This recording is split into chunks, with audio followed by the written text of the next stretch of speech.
Tapi omong-omong Pak Joko ini pendidikan terakhirnya apa? SMA kelas 1 tidak lulus. Pak Joko juga menjadi korban dari peristiwa 1998. Kenapa Pak Joko kok kemudian menangis?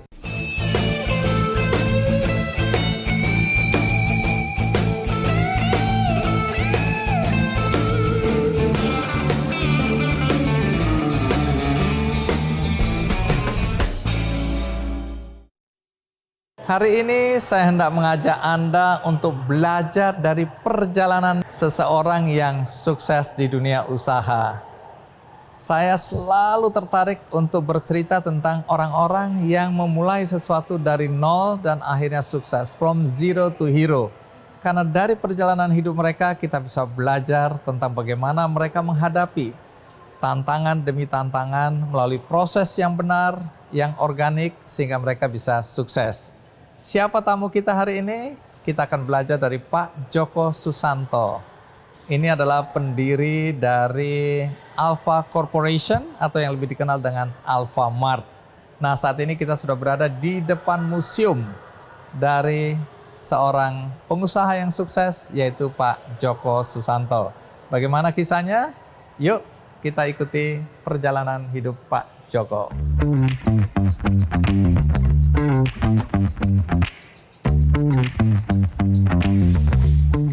Akhirnya ketemu Pak Djoko. Selamat malam Pak Andi. Pak Djoko, terima kasih banyak. Apa kabar Pak? Baik. Pak Djoko, saya baru masuk aja auranya udah terasa ya, bahwa saya akan mengikuti lorong perjalanan hidup seorang Djoko Susanto. Tapi saya langsung tertarik dengan tempat di mana Pak Djoko berada. Kita mulai dari mesin jahit Singer yang zaman dulu sangat terkenal. Kenapa ini menjadi penting dalam kehidupan Pak Djoko? Karena pada waktu itu semua juga banyak kesulitan di dalam ekonomi. Dan mama ini keluarga banyak, kalau untuk semua keluarga, kakak adik saya semua, mama yang bantu menjahitkan baju, celana gitu. Oh, jadi ini mama dan papa? Ya, orang papa lebih tua? banyak buka warung. Oke. Jadi jaga di warung. Jadi orang tua kami tahun 1930 merantau ke Indonesia. Dari China. Oke, di utara atau selatan? Dari Guangzhou, jadi di selatan. Oke, jadi ini adalah figur orang tua ini ya. Dan mesin jahit ini menjadi penting karena digunakan untuk menjahit seragam sekolah atau baju, semua baju. Baju rumah juga ya sama. Jadi kebutuhan pakaian sehari-hari mama yang jahit.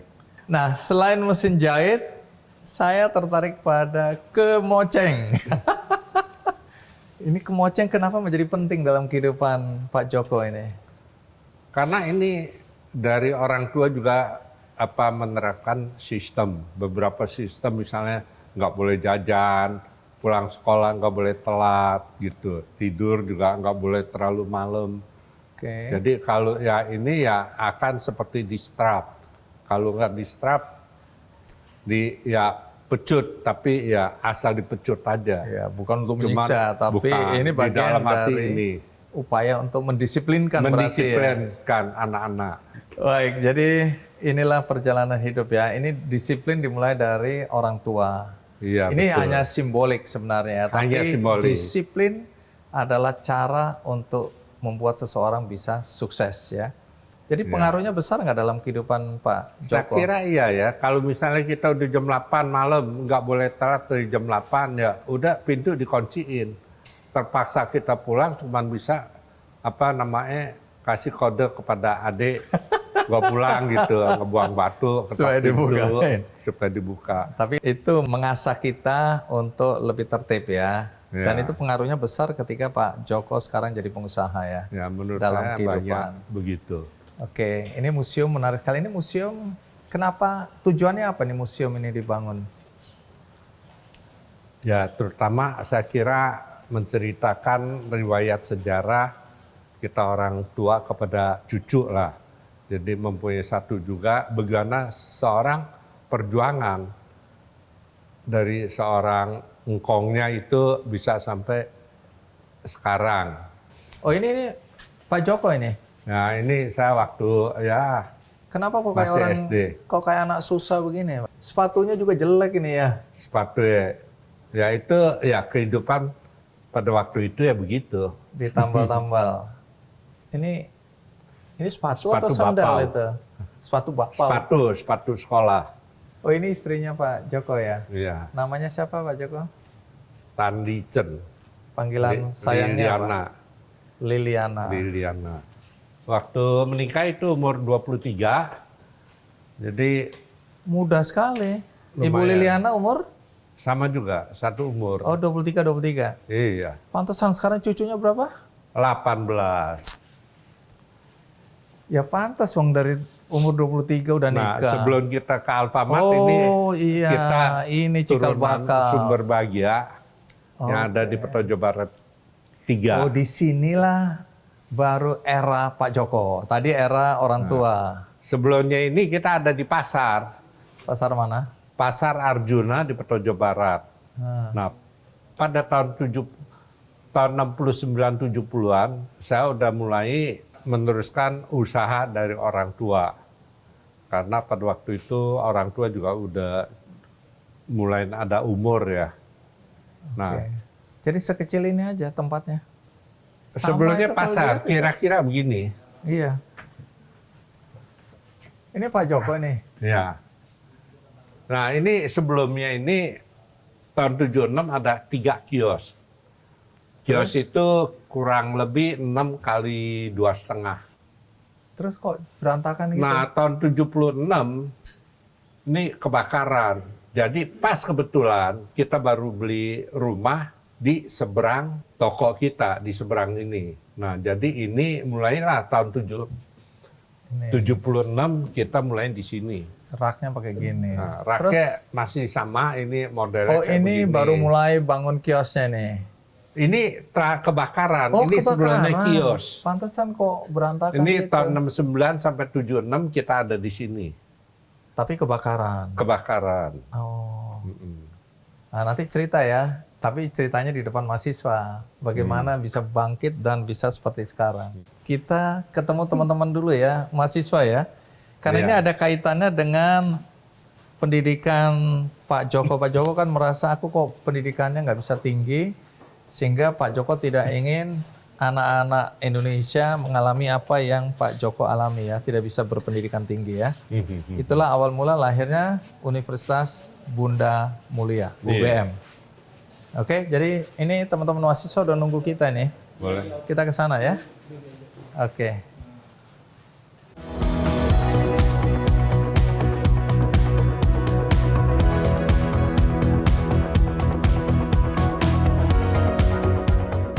Baik, mari kita sambut Joko Susanto.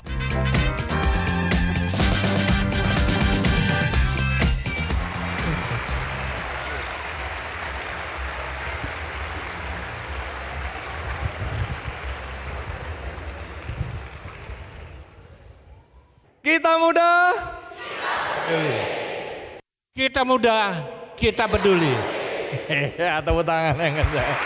Baik, silakan duduk Pak Joko. Tadi teman-teman, kami keliling dulu ke museum. Pak Joko bercerita tentang perjalanan hidupnya ya. Filosofi kemoceng sudah pernah tahu teman-teman? Di museum ada kemoceng dan ada mesin jahit, ada toko sumber bahagia, ada toko yang kebakaran. Itu seakan-akan kita memasuki lorong waktu, termasuk di dalam dunia pendidikan.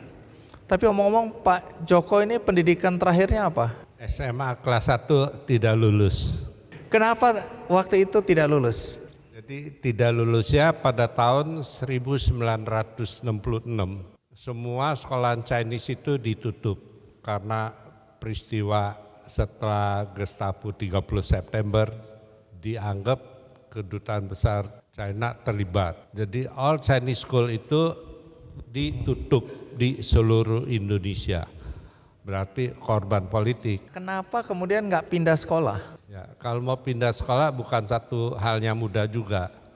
Terutama waktu itu warga negara Tionghoa untuk masuk ke sekolah negeri Indonesia ya susah, nggak bisa.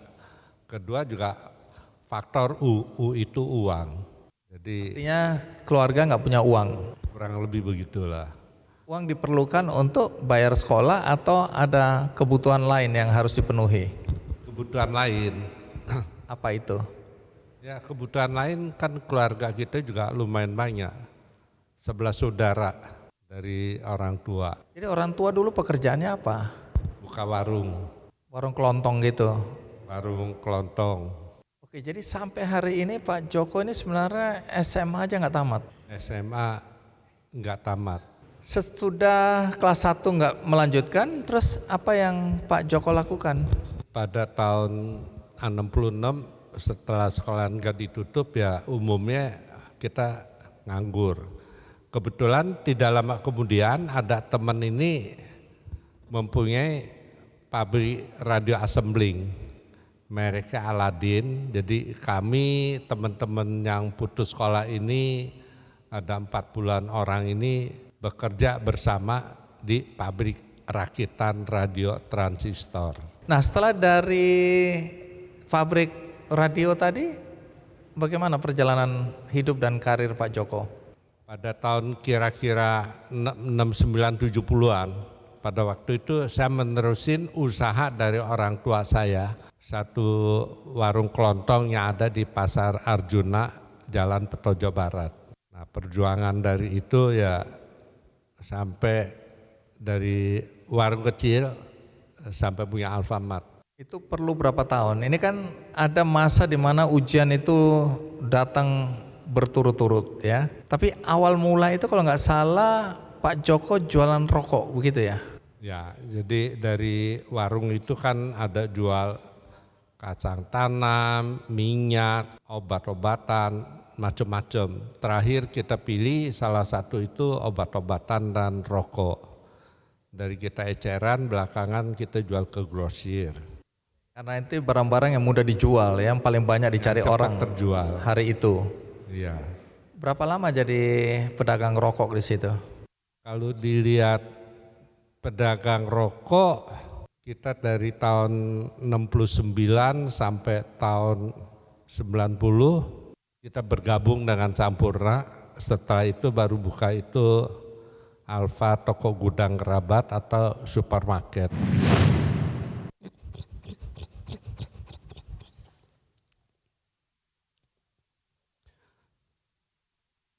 Kenapa Pak Joko kok kemudian menangis?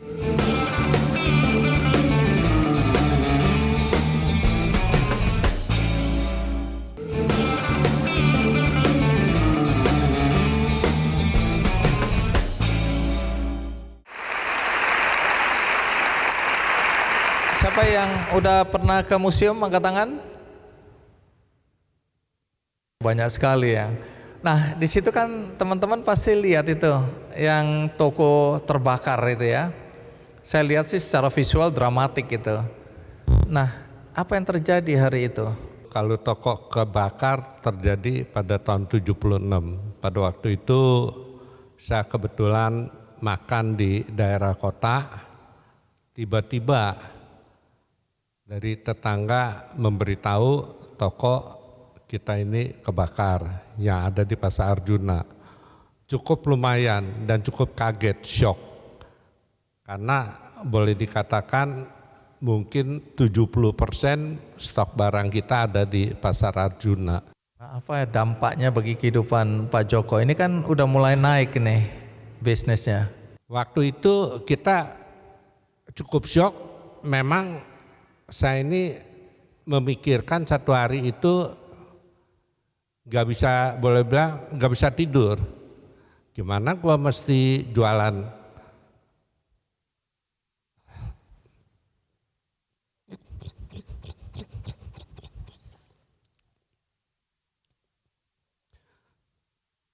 Cukup sulit, cuman kita dapat bantuan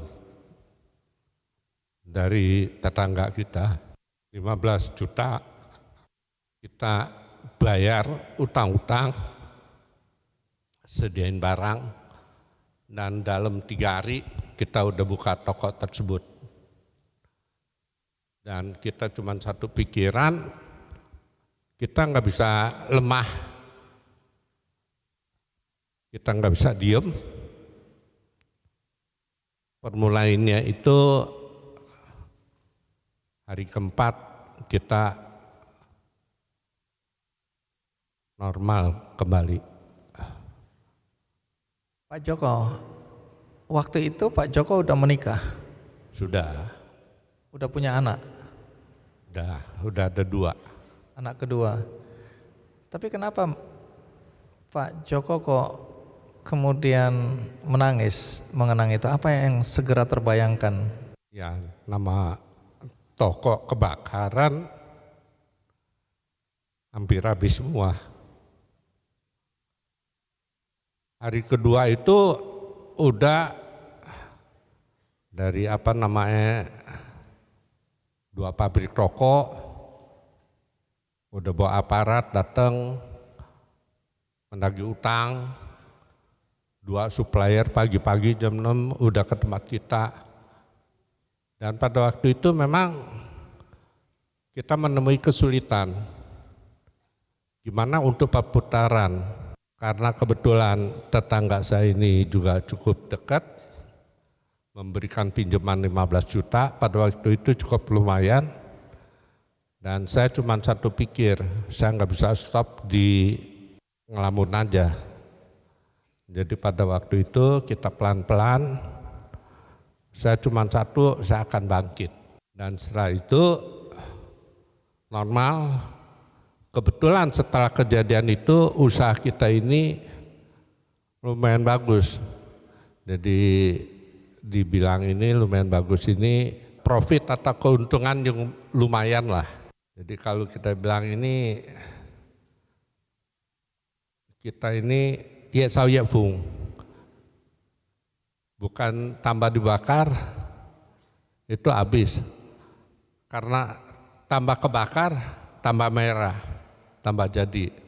Jadi dalam waktu 1 tahun 2 tahun ini saya bahkan lebih bangkit, lebih bagus daripada waktu sebelum kejadian.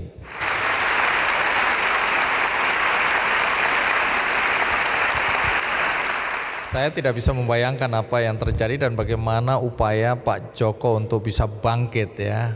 Tapi teman-teman, saya nggak tahu umur berapa kalian ketika peristiwa 1998 terjadi. Itu yang namanya Jakarta itu terbakar. Jadi toko-toko dirusak, dibakar, dijarah. Wah, kacau sekali. Tentara turun, kawat-kawat berduri di palang DPR. Wah, ramai sekali. Dan ternyata saya baru tahu belakangan Pak Joko juga menjadi korban dari peristiwa 1998. Nah, bisa cerita apa yang terjadi Pak Joko? Peristiwa itu satu peristiwa yang sangat menyedihkan. Pada waktu 12 Mei itu kejadian terjadi penembakan 3 mahasiswa Trisakti. Kebetulan tanggal 13 Mei ini saya udah ada jadwal itu, saya ke Hong Kong. Pikiran mau masuk ke Tiongkok. Namun begitu sampai di Hong Kong, tiba di Hong Kong, saya yang terdengarnya dari radio, dari telepon, itu di Jakarta itu udah membara. Kiri kanan ada penjarahan, pemukulan, pembakaran, dan lain-lain. Saya pada waktu itu cuma satu, telepon itu berdering boleh dikatakan tiap menit, tiap detik.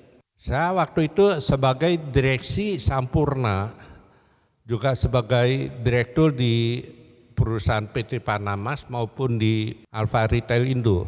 Bagaimana nasib dari anak-anak kita yang ada di Jakarta? Itu saya ada di Hong Kong, pemikiran saya ini tambah kacau. Saya dengar laporan, di Cikokol diserang, ada tempat dibakar, di Lodan ada yang dibakar juga, di dalam toko kita. Karena itu udah seperti ini perencanaan. Saya cuma instruksikan jangan sampai terbakar toko. Barang kalau mau dijarah silakan semua diambil. Jadi kita ada 7 tempat yang parah.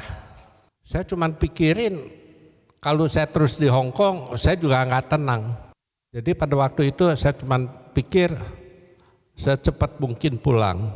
16 Mei ini saya dijemput oleh aparat. Tempat yang pertama saya jelas ke kantor pusat saya ke Cikokol. Jadi kita nginep 3 hari di sono, saya nginep di kantor. Dan kita ini ya dengan semua kantor staf yang ada di Cikokol, kita itu nginep. Dan saya memberitahu juga kepada Pak Putra Sampurna sebagai atasan saya memberitahukan setelah saya meninjau beberapa tempat pada tanggal 16 Mei, 17 Mei ini asap mengepul di mana-mana di semua Jakarta. Cuman saya juga lihat karyawan kita ini dibiarkan, nggak ada kerjaan. Setelah dapat persetujuan dan instruksi dari Putra Sampurna, beliau menyetujui saya ini untuk buka toko. Jadi dalam 2 minggu dan 3 minggu itu semua teamwork ini kita tim solid. Siang malam kita buka, kita kerja, kita renovasi, kita pesan semua kelengkapan. Jadi serentak pada kira-kira tidak lebih dari 3 minggu kita semua Alfa toko gudang Rabat itu kita buka. Karena masing-masing kepala toko ini bertanggung jawab dan sama tim pusat. Nah, jadi itu satu peristiwa yang mana tidak akan terlupa, khususnya ya keturunan Chinese. Teman-teman harus tahu juga pada tahun itu banyak orang-orang Chinese ya dan pengusaha-pengusaha itu yang memilih kemudian keluar dari Indonesia karena kita belum tahu hari itu apa yang akan terjadi berikutnya. Ini kan chaos ya, di mana kemudian yang jadi sasaran adalah saudara-saudara kita yang Chinese. Nah di situ saya lihat banyak sekali pengusaha yang melarikan diri tanda kutip ya, atau mengungsikan diri keluarganya ke Australia, ke Singapura dan ke negara-negara lain. Tapi Pak Joko justru kembali ke Indonesia.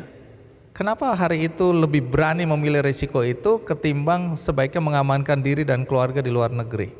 Pemikiran saya, kalau saya nggak pulang, siapa lagi yang pulang? Karena pada waktu itu juga semua teleponnya kepada saya juga. Jadi kalau dilihat karyawan saya ini termasuk sales direktur di Sampurna, itu berapa banyak itu orang yang mesti melakukan laporan kepada saya. Jadi ya saya pulang, saya menanggung satu moral dan beban. Yang mana beban itu memang dari Sampurna dilimpahkan kepada saya sebagai ujung tombak dari penjualan Sampurna. Jadi Anda lebih memilih risiko itu karena ada 8.000 lebih ya karyawan yang bekerja di Alfa Corporation ini waktu itu, dan ada tanggung jawab lain di Sampurna karena Anda di situ direksi juga ya. Jadi itu buat Anda lebih penting ketimbang keselamatan keamanan Anda dan keluarga gitu. Kira-kira begitulah.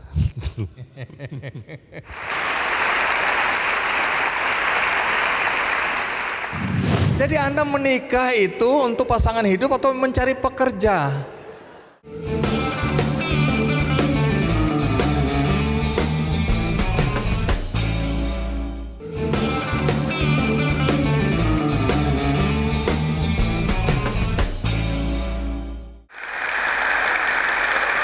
Pak Joko, saya baca buku Anda dan saya melihat bahwa ada salah satu hal yang menurut saya menjadi kunci yang Anda sebutkan juga sebagai salah satu faktor yang membuat Anda sukses adalah pertemanan dan persahabatan. Mengapa di dalam dunia bisnis pertemanan dan persahabatan itu menjadi salah satu yang menurut Anda penting untuk meraih sukses? Bisa dijelaskan soal persahabatan? Saya kira persahabatan teman ini waktu kita udah lepas dari sekolahan, itu yang bisa mengajak kita kerja itu kan teman-teman. Jadi kebetulan kita mempunyai tiga teman baik ini, kita sama-sama ini memikirkan gimana nih untuk selanjutnya. Karena pada waktu itu juga udah umur 16 tahun, pada zaman dulu itu memikirkannya itu masa seterusnya dari orang tua. Jadi melalui pertemanan itu kita bisa dapat banyak inspirasi atau kita bisa mendapatnya saling mendukung. Jadi punya manfaat ya daripada kita mencari satu musuh. Tadi saya ke museum, saya bilang Pak Joko jujur aja nih ya, saya kalau lihat Anda zaman dulu mungkin saya sedih juga lihatnya. Bayangin piknik sama istrinya bawa tas yang kecil gini, kalau saya malu betul ya. Jadi Anda ketemu istri tahun berapa, umur berapa? 68 lah. Oh, istri Anda mau sama Anda waktu itu ya? Hah? Saya aja ngelihatnya sedih loh, kok istri waktu itu kenapa? Apa yang menarik dari Anda hari itu, boleh tahu nggak? Ya, mungkin ganteng kali.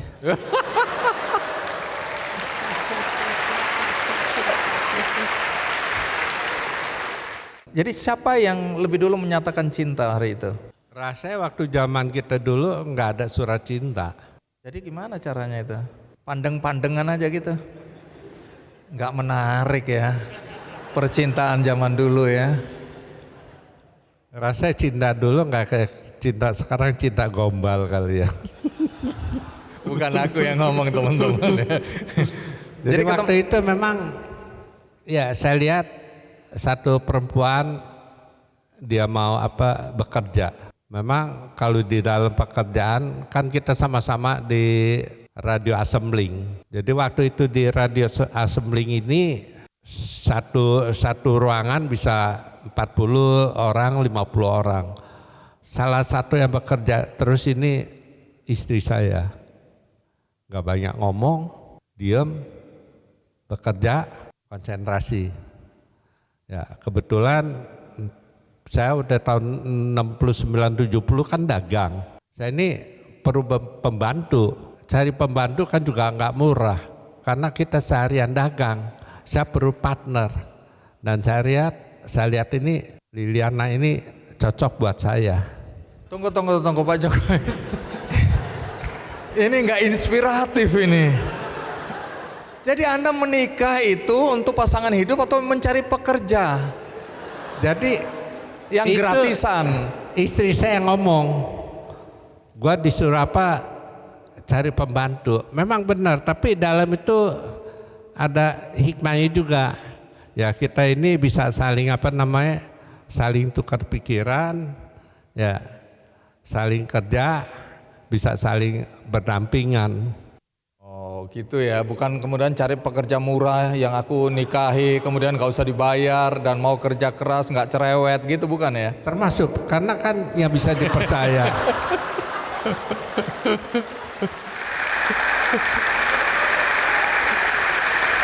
Karena saya termasuk yang percaya di balik orang yang sukses, terutama laki-laki, pasti ada pasangan hidupnya yang luar biasa. Apa istimewanya istri dalam kehidupan Anda? Di dalam perjalanan hidup dia ini cukup rajin, ya cukup perhatian terhadap suami.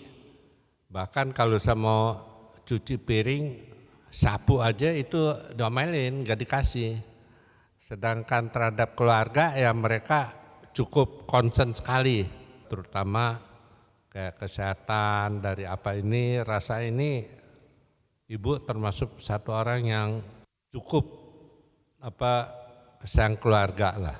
Nah, jadi kalau dari situ saya kira semua pun juga mesti ada satu saling kepercayaan, apalagi kita di dalam kehidupan itu ya perlu satu saling dukung, saling pengertian, saling bantu menolong. Nah Pak Joko, boleh nggak ada yang mau nanya nih? Oke, yang mau bertanya ini Michael Yonatan Kurniawan. dari ilmu komunikasi. Oke, Michael, sekarang kamu gantiin aku di sini. Oke, apa yang kamu mau tanyakan ke Pak Joko? Jadi Pak, tadi kan saya sudah dengar beberapa kisah inspiratif Bapak, mulai dari bangkit jatuhnya, mulai dari pertemanan dan persahabatan. Tapi yang poin paling menarik bagi saya adalah percintaannya Bapak. Tadi kan Bapak jawabnya tuh kayak benar-benar berani banget nih sama istri, kayak nggak takut diganyang lah istilahnya gitu Pak. Yang mau jadi pertanyaan saya, kira-kira Bapak berkenan nggak sih kasih tips bagi terutama nih kita nih para mahasiswa-mahasiswi yang masih muda Pak. Kira-kira tips dalam memilih pasangan yang tepat Pak. Kira-kira aja Pak. Kalau dilihat, saya lihat kalau misalnya kadang-kadang majalah atau apa zaman sekarang, terutama misalnya di China atau di beberapa kalangan, dia nanya, lu punya mobil nggak? Lu punya rumah nggak? Benar ya begitu ya? Lu punya deposito nggak? Begitu nggak? Wah, rata-rata begitu. Jadi zamannya mungkin ada sedikit berbeda dengan saya. Kalau saya cuma satu lebih pikir tuh, kita mau nikah dulu atau kita bangun usaha dulu. Jadi kalau waktu zaman saya waktu dulu, saya bilang kita bangun usaha dulu. Atau kita bangun kita pernikahan dulu. Karena banyak orang tuh di taksiran begini, gue belum sukses, gue gak punya uang, gue belum punya rumah, itu gak berani nikah. Nah, kalau saya terbalik, dan saya dengan istri, gue gak punya apa-apa. Kita nikah dulu, kita baru bangun usaha. Itu dari prinsip saya. Karena pada waktu itu kalau kita ngomong jujur, istri nanya, yuk kita beli rumah yuk. Kita lihat nih rumah nih ya, udah lihat-lihat itu nggak jadi. Karena apa? Mahal juga enggak ya. Kira-kira kalau duit dulu sama duit sekarang itu rumah mungkin 600 juta, 500 juta. Tapi kalau saya beli rumah dulu, usaha saya nggak bisa maju karena saya perlu perputaran uang sangat ketat. Jadi intinya itu kita lebih cocok. Yuk kita nikah dulu, kita nanti bangun rumah, kita beli rumah. Nah jadi karena versi saya kan versi zaman dulu. Anda kan udah zaman set. Jadi itu ada sedikit beda. Dulu saya mau beli satu rumah susah. Tapi berkat kita kerja keras, kita mempunyai satu kebersamaan dan kita ini saling pengetahuan. Sekarang suruh saya beli 1000 rumah pun saya mampu.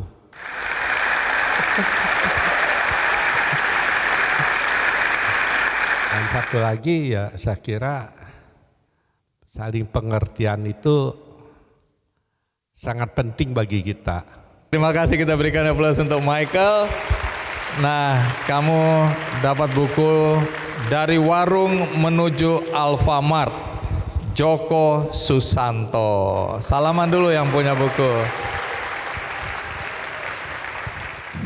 Ya seperti cita-cita saya ini, kalau gua punya duit, kita dirikan TK, SD, SMP, SMA, apa ada ya.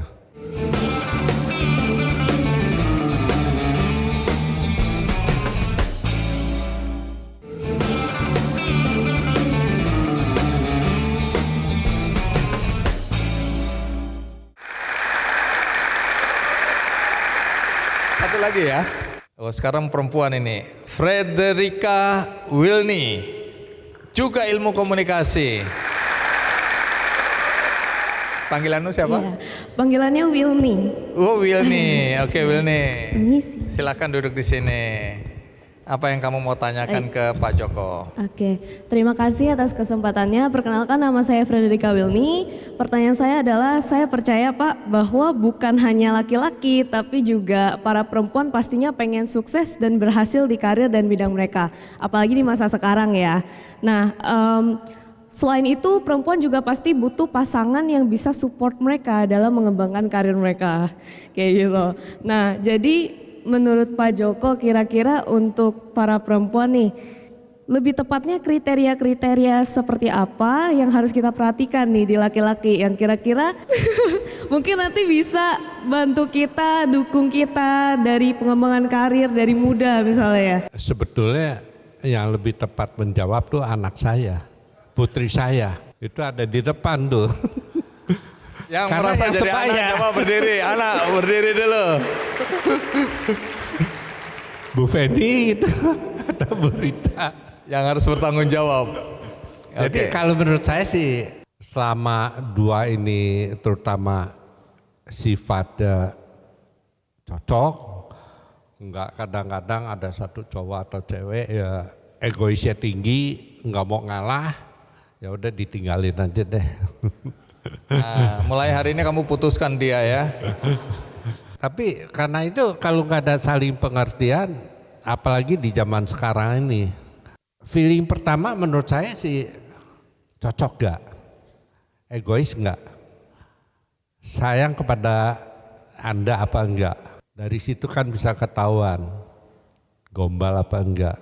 Dari sisi lain ya saya kira dipikirin juga, jangan yang maunya semua ini instan. Lu mau kawin gua besok mesti beli ini, gua beli ini, ya itu juga repot. Di dunia itu enggak menjamin. Tetapi yang bisa ngedampingin kita, yang bisa dipercaya, dia bisa enggak kalau waktu kita sakit, kita susah, itu bisa ngedampingin kita. Dari pergaulan sehari-hari menurut saya ini kita bisa membaca dan harus bisa membaca. Ya, kita nggak perlu seorang ini dia punya duit apa enggak. Saya nggak mikirin begitu. Saya ngomong sama cucu juga begitu. Itu nggak usah. Yang penting dia baik nggak sama lu. Ya, dia bisa dipercaya nggak untuk mendampinginmu seumur hidup. Terima kasih Pak Udah atas jangan jawabannya. banyak, saya udah gemetaran ini. Baik, terima kasih Wilny. Iya. Nah, ini Pak Joko langsung yang memberikan ke Wilny. Baik, kita berikan aplaus untuk Wilny. Terima kasih. Baik, ini sekarang kita masuk ke pendidikan. Anda tadi kan ya drop out dari SMA. SMA aja drop out, kelas 1. Nah kemudian bisa ada di tempat ini. Tempat ini kan dirintis juga. Jadi Anda punya visi dalam pendidikan. Anda pendidikannya nggak tinggi, tapi Anda memberikan fasilitas. Terutama bagi teman-teman yang kuliah di tempat ini, di Bunda Mulia ini. Jadi kalau bicara pendidikan, sepenting apa pendidikan sebagai visi Anda dalam kehidupan? 6 April 1966, saya ini bukan bilang sekolah nggak pinter, termasuk pinter. Waktu SD 6 tahun, saya mengenyam ini 4,5 tahun, jadi 2 kali naik kelas. Oke, Cuma terus? satu kejadian yang menyedihkan ini, semua sekolah saya di sini ditutup. Itu juga satu pukulan terhadap saya. Saya mau sekolah, tetapi nggak bisa melanjutkan karena satu masih warga negara asing, diskriminasi itu masih ada. Mau sekolah ganti nama, urusin naturalisasi, minimal perlu duit jutaan, minimal perlu waktu 1 tahun, atau dia ke luar negeri, boro-boro ke luar negeri untuk sekolah di sini aja juga kita susah. Ya, jadi saya cuma satu tekad. Kalau gua punya duit, gua bangun sekolahan.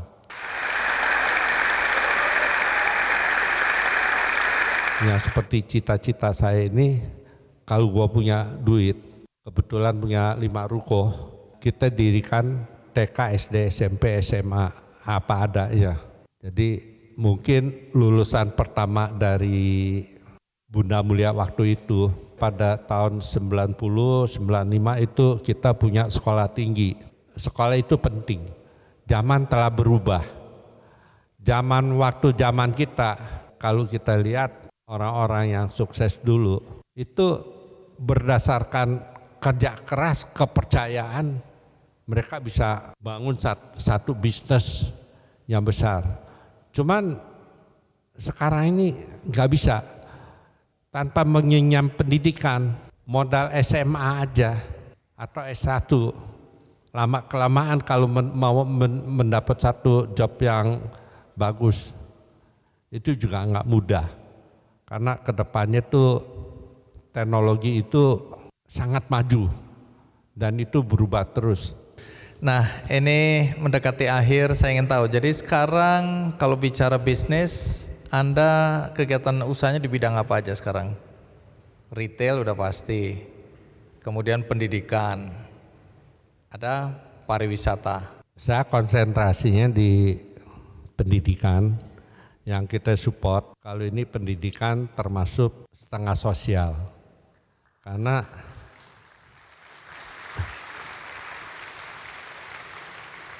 sampai saat sekarang saya boleh dikatakan nggak pernah bilang minta, lu sekolahan, lu bayar gua gaji kek, lu kasih gua fasilitas mobil kek buat pakai, enggak. Saya punya ini pelit-pelit karena juga saya nggak minta. Jadi itu sekolahan kita didik. Nah kalau dibilang Alfamart, saya kira itu memang dari umur 13 tahun, 14 tahun, saya udah bantu orang tua di pasar, itu namanya pasar Loyar. Jadi umur 19 saya melanjutkan ke toko Sumber Bahagia.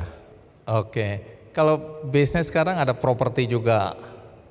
Di grup ini apa aja bidang usahanya? Yaitu kecil-kecil, Pak. Oke. Kecil-kecilnya Pak Joko gitulah ya. Terus kemudian berapa banyak karyawan yang bekerja untuk grup ini sekarang? Kalau grup total, ya kita ini banyaknya, saya lebih konsentrasi di retail. Ada Alfamart, Alfamidi, ada Dandan, ada Lawson, dan beberapa yang ya kayak Alfa X, Alfa Express, lain-lain lah. Itu di atas 220.000. Wow. Nah hari ini kelihatannya ada penyerahan donasi ya. Ini seremonial, tapi sebelum itu tampaknya sebaiknya kita melihat satu video yang akan mengantarkan kita pada seremoni penyerahan donasi dari Alfamart untuk saudara-saudara kita melalui benihbaik.com. Kita putar dulu videonya.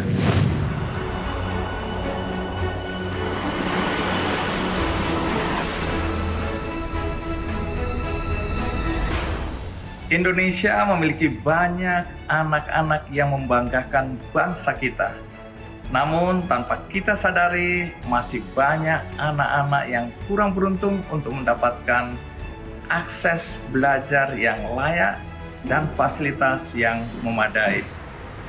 Karena itu, Alfamart dan benihbaik.com menginisiasi program Langkah Bersama untuk memberikan sepasang sepatu untuk anak-anak sekolah di Lombok.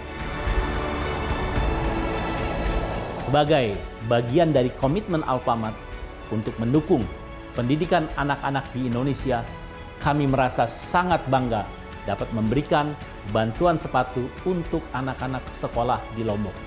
Bantuan seperti ini adalah langkah kecil tapi sangat berarti untuk membantu anak-anak di Lombok untuk pergi ke sekolah dengan lebih nyaman dan percaya diri. Sepatu yang bukan hanya perlengkapan sekolah, tetapi juga simbol harapan dan dukungan bagi masa depan mereka. Terima kasih kepada Benih Baik atas kolaborasi yang baik ini. Semoga program sosial ini dapat menjangkau lebih banyak anak yang membutuhkan dengan memberikan kontribusi nyata dalam kehidupan mereka dan memberikan masa depan yang lebih baik bagi generasi mendatang. Ayo tanam kebaikan selagi masih ada kesempatan.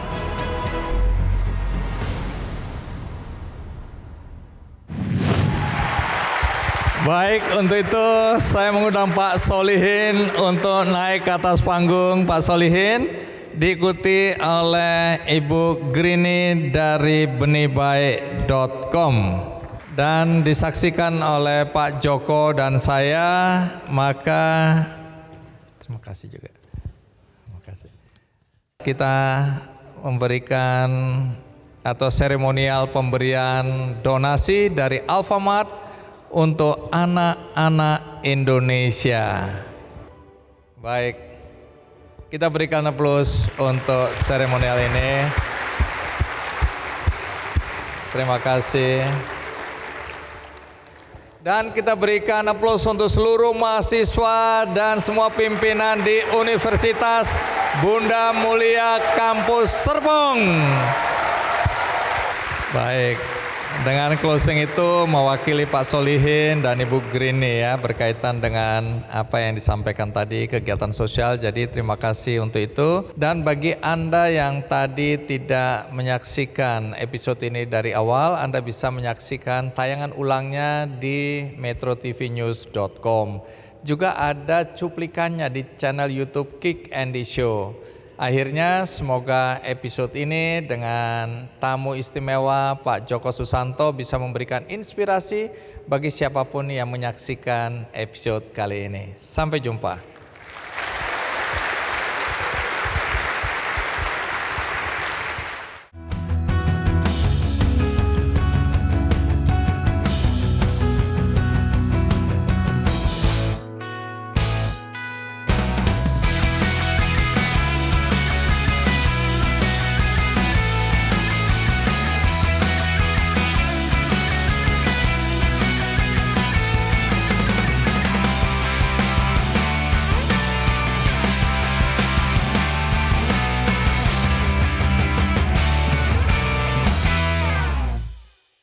Jelajahi cara baru mendapatkan informasi. Download Metro TV Extend sekarang.